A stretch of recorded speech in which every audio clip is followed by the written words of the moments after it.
ہر چیز کی اصل اس کا درون ہوتی ہے. اصلی لاہور بھی وہی ہے جسے اندرون شہر کہتے ہیں. یہ وہ لاہور ہے جس کی تہذیبی تاریخ ان دروازوں کے گلی کوچوں کی اوٹ سے آج بھی جھانکتی اور سرگوشیاں کرتی ہے.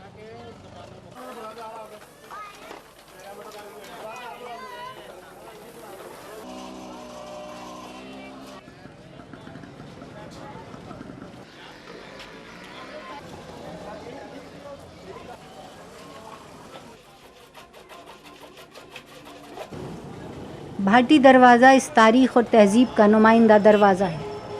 اس دروازے کے اندر اور باہر کی زندگی تاریخ کے سفر کے ہر مرحلے کی گواہ ہے. یہ دروازہ لاہور کے مغرب میں ہے. اس کا نام راجپوتوں کی ایک گوت بھاٹ سے منسوب ہے. آج جو دروازہ ہمیں نظر آتا ہے یہ انگریزی عہد میں دوبارہ بنایا گیا. اس کی محراب دوسرے دروازوں کی محرابوں سے بالکل مختلف ہے. طرز تعمیر بھی جدا ہے. قدیم طرز کی طرح نہ تو اوپر کمرے ہیں اور نہ نیچے چوکیداروں کی قیام گاہیں.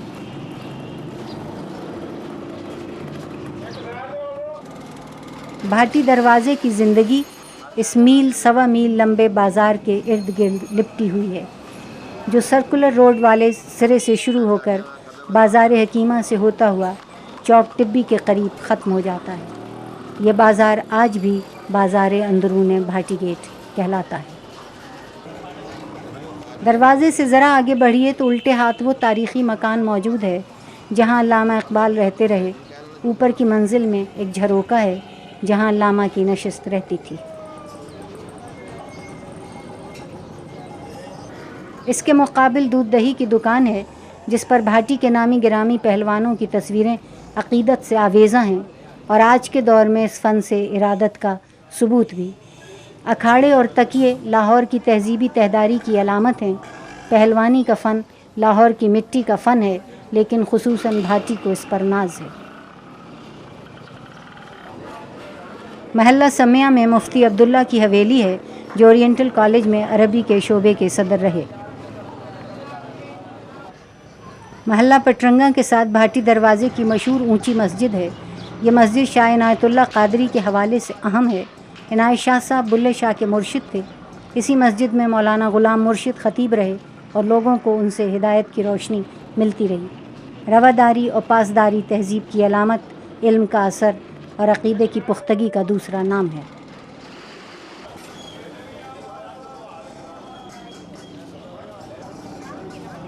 حویلیوں میں دو حویلیوں کا حوالہ ضروری ہے. ایک تو میاں اکرام کی حویلی جسے اب سبز رنگ کر دیا گیا ہے اور فنکاری کی باریکیاں اس رنگ کے نیچے دب کر رہ گئی ہیں. مکین زیادہ ہوئے، ضرورتوں کے انداز بدلے تو عمارتوں کا ناک نقشہ بھی بدل گیا، لیکن تہذیب اتنی آسانی سے دھندلی نہیں ہوتی. دوسری عزیز سوڈا واٹر والوں کی حویلی ہے جس کا لکڑی کا کام خستہ ہو چکا ہے. پرانے فن میں نئے فن کی آہنگری شامل ہو گئی ہے. تاریخ کسی معاشرے کی مشترکہ یادداشت ہوتی ہے جو تہذیبی عمل کو آگے بڑھائے رکھتی ہے. بھاٹی دروازے کی حویلیوں میں ایک حویلی میاں نبی بخش کی حویلی ہے. موتی ٹبے اور کوچہ منشی لدھا کے درمیان کہنگی کے باوجود اس حویلی کی انفرادیت آج بھی باقی ہے. اس میں چوبی کام بہت خوبی کا ہے اور اس عمودی فن تعمیر کا اپنا ایک آہنگ ہے جو مکینوں کے انفرادی اور زمانے کے اجتماعی ذوق کی خبر دیتا ہے.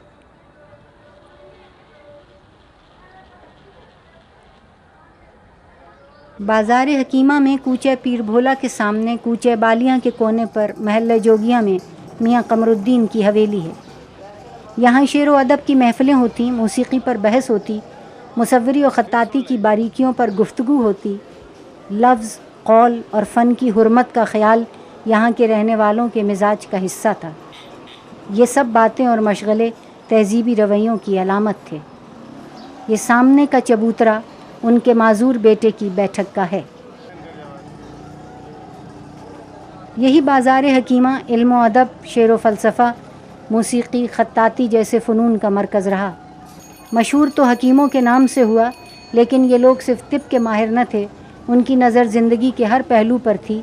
فکری اور ادبی زندگی تو اس بازار کی رگے جاں تھی، لیکن فنون لطیفہ سے لگاؤ، ذوق اور پہچان بھی یہاں کے رہنے والوں کا ترہ امتیاز تھا۔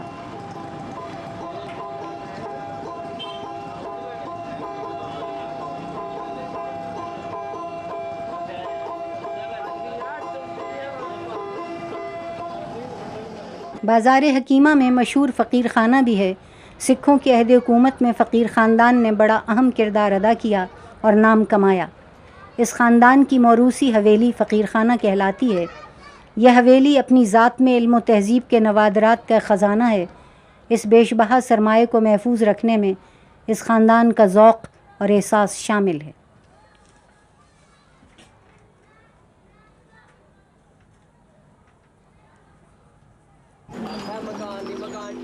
اسی بازار میں کسی خوبصورت حویلی کے یہ شکستہ آثار ہیں۔ لکڑی کے کام کی نزاکت دیکھنے کے قابل ہے۔ زمانے کے گرد و غبار نے فنکاری کے نقوش کو صرف مٹیالہ کر دیا ہے۔ اوپر کی منزل کے ستون اور دریچے لرزاں اور پا افتادہ ہیں۔ روایت ہے کہ انارکلی کو جب اکبر بادشاہ نے آگرہ بدر کیا تو وہ لاہور میں بازار حکیمہ میں آ کر رہی تھی۔ کہیں یہ نازک اور سبک حویلی اس سیمتن مکین کی امین تو نہیں رہی۔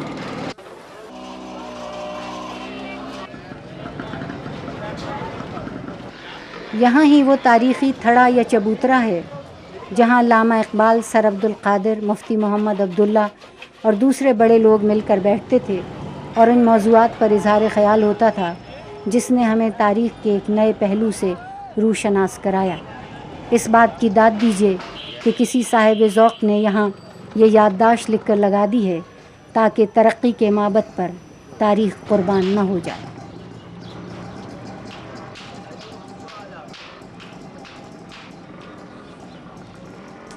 رواداری و پاسداری تہذیب کی علامت، علم کا اثر اور عقیدے کی پختگی کا دوسرا نام ہے۔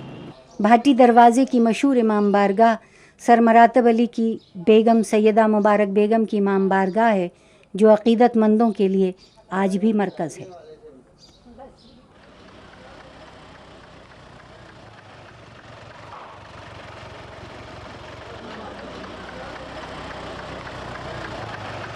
اس بازار میں چلتے چلے جائیے تو سب سے زیادہ دکانیں کھانے پینے کی ملیں گی۔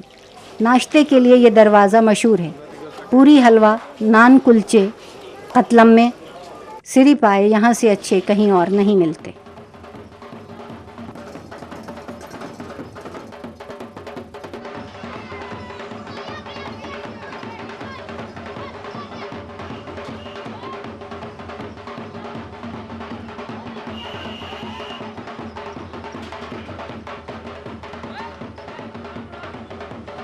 نئے پیروں فقیروں میں بلیوں والی سرکار مشہور ہیں۔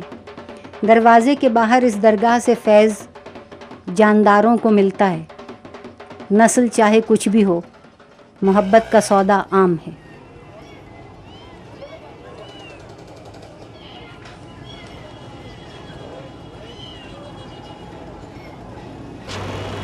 بھاٹی دروازے کے باہر کی زندگی کی چہل پہل اور کشش کے چرچے اب تاریخ کا حصہ ہیں۔ سڑک پر شور اور تیز رفتاری نے آہستہ آہستہ تاریخ کو پیر تلے رون ڈالا۔ چوک سے ذرا آگے بڑھ کر داتا صاحب کا مزار ہے۔ حضرت علی حجویری محبت، نیکی اور تہذیب کا پیغام لے کر یہاں آئے تھے۔ لاکھوں معتقد ہوئے۔ آج تک اس مرشد کے آستانے پر لوگ عقیدت سے حاضر ہوتے ہیں۔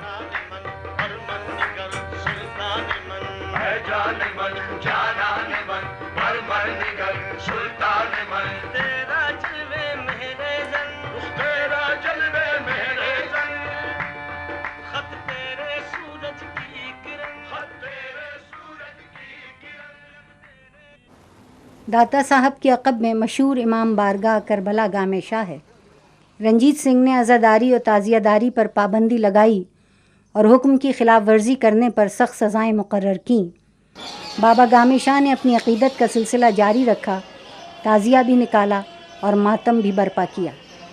لاہور کے حاکم رتن سنگھ کو یہ حکم عدولی کب برداشت تھی، اسے سزا ملی، بابا مارا پیٹا گیا اور قید کیا گیا، لیکن وہ رات حاکم شہر پر بھی بڑی کڑی گزری۔ صبح ہوتے ہی بابا گام شاہ کو رہا کر دیا اور امام بارگاہ کی امداد کا اہتمام بھی کیا۔ کربلا گام شاہ کی شہرت اور عقیدت یہاں سے پختہ ہوئی۔ گام شاہ اپنی عقیدت کی اس مٹی میں خود پیوند ہے۔